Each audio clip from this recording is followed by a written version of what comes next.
Hamas's leader Ismail Haniyeh was killed by a pre-dawn airstrike in Iran today, less than 24 hours after he shared the stage with Union Minister Nitin Gadkari and leaders from other countries at the inauguration ceremony of Iran's President Mr. Pezeshkian in Tehran. Iran and the militant group have blamed Israel for this shock assassination, something that risks escalating the conflict, even as the United States and other nations have been scrambling to prevent an all-out regional war. There was no immediate comment from Israel, which had pledged to kill Hamas leaders over the group's October 7th attack on southern Israel, which killed nearly 1,200 people. So the big question is, does this action really mean a full-blown out war in the Middle East? And what will Hamas do next? To answer these and more questions, I'm now joined by our guest tonight, Major Andrew Fox, former paratrooper and research fellow at the Henry Jackson Society. Thanks very much, Mr. Fox, for joining us this evening. I want to first understand from you the timing of this development. This is pretty critical, especially at a time when the new president's coronation was happening. Does this now mean the Middle East is inching closer towards a serious war? If yes, then how severe will that be? No, I don't think it is, actually. I think in terms of strategy, this is deeply embarrassing for the Iranians, for this to have happened, as you say, at such an important event for them. But really, it's a case of Israel taking what can only be considered a target of opportunity. They haven't been able to strike these Hamas leaders whilst they've been in Doha.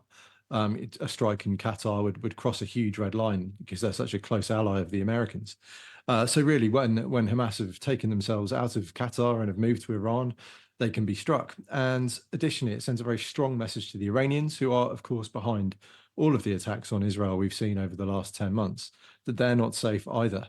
So, if Israel can strike that far into Tehran, it's a very powerful message. But in terms of escalation and a regional war, I don't think we're going to see that. The strike was very limited. It only killed a handful of people. It didn't cause huge amounts of damage. And Iran doesn't really have the ability to respond directly. They don't have an army strong enough to take on Israel. And so all they have is their proxies who ring around Israel in Iraq, in Syria, in Lebanon, in Yemen. And then, of course, you've got Hamas, who are affiliated. So they don't, they've already been attacking Israel for 10 months. There's not a great amount they can do to escalate at this point. Right, but Mr. Andrew, we've also heard from Iran in the sense that they've communicated that they will want to avenge this assassination, and of course the fact that Haniyeh's blood, they quoted, will never be wasted. And of course we've seen messages coming from other countries as well. So what is your rationale, or what is your assessment of why will this not really lead to some kind of a retaliation from Hamas? Well, Hamas are in real trouble. They've got Israel's boot on their throats in Gaza. That, if they could do anything to Israel, they would, as they demonstrated on the 7th of October. And so any reaction from the Iranian side of the house is going to be limited by the capability they have to carry out that retaliation. And as I said, Iran can't compete even closely with Israel on the battlefield in terms of capability. And we saw that in April just gone, when they fired 500 missiles, drones and rockets at Israel, and one of them just about reached its target. There's very little Iran have in their back pocket here to actually do anything back to Israel.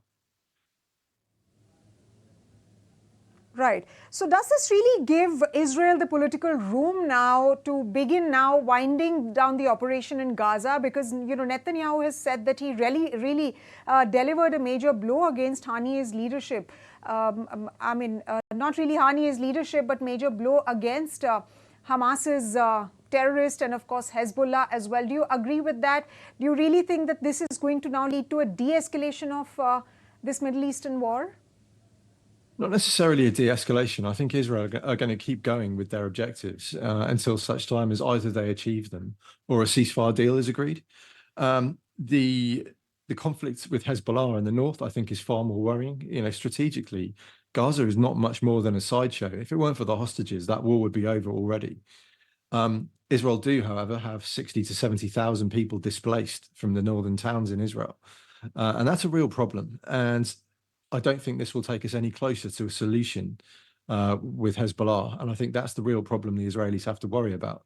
There's no obvious answer to that problem in sight. And it's something they're going to have to grapple with over the next few months.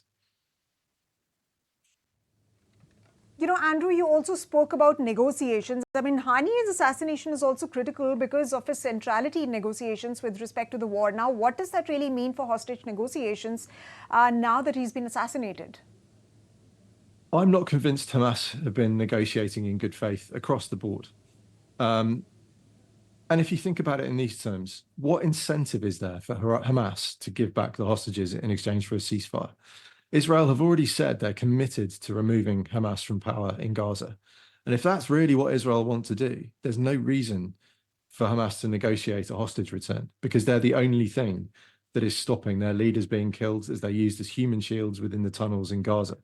So we've got two options here. Either Israel amends its war aims and accepts a settlement that sees Hamas kept in power in Gaza, or Israel pushes through, finishes the objective, removes Hamas from power, but accepts that they're not getting their hostages back. And that's a really challenging calculus that Israel is going to have to make. And that's really a matter for Mr. Netanyahu and where he draws the line.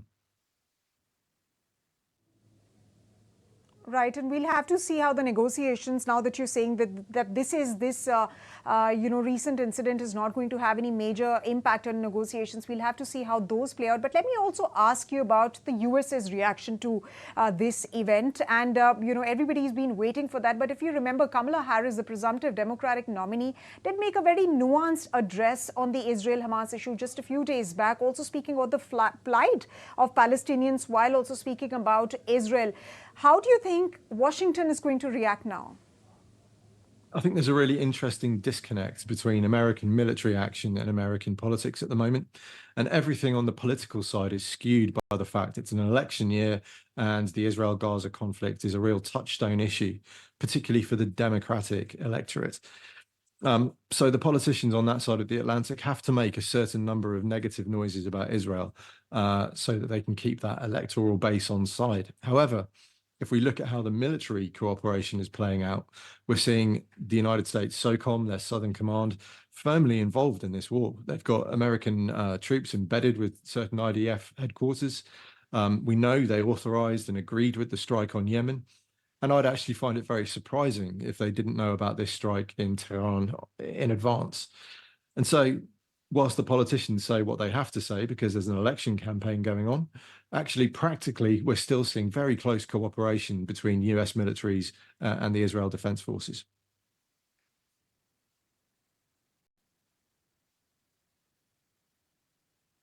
Question before we, all right, I'm being told, Andrew, that we're completely out of time, but thank you so much for sharing your thoughts on what this assassination of Hamas's political leader really means for the region, the Middle Eastern region. You are saying that this is not going to lead to an all-out war and perhaps it will lead to sort of Israel containing these alleged terrorist groups, but it'll be interesting to see how this event really plays out and what it really means for Iran's axis of influence in the next few days. On that note, thank you very much, Andrew, once again for joining us, and thank you very much, viewers, for joining us on India Today.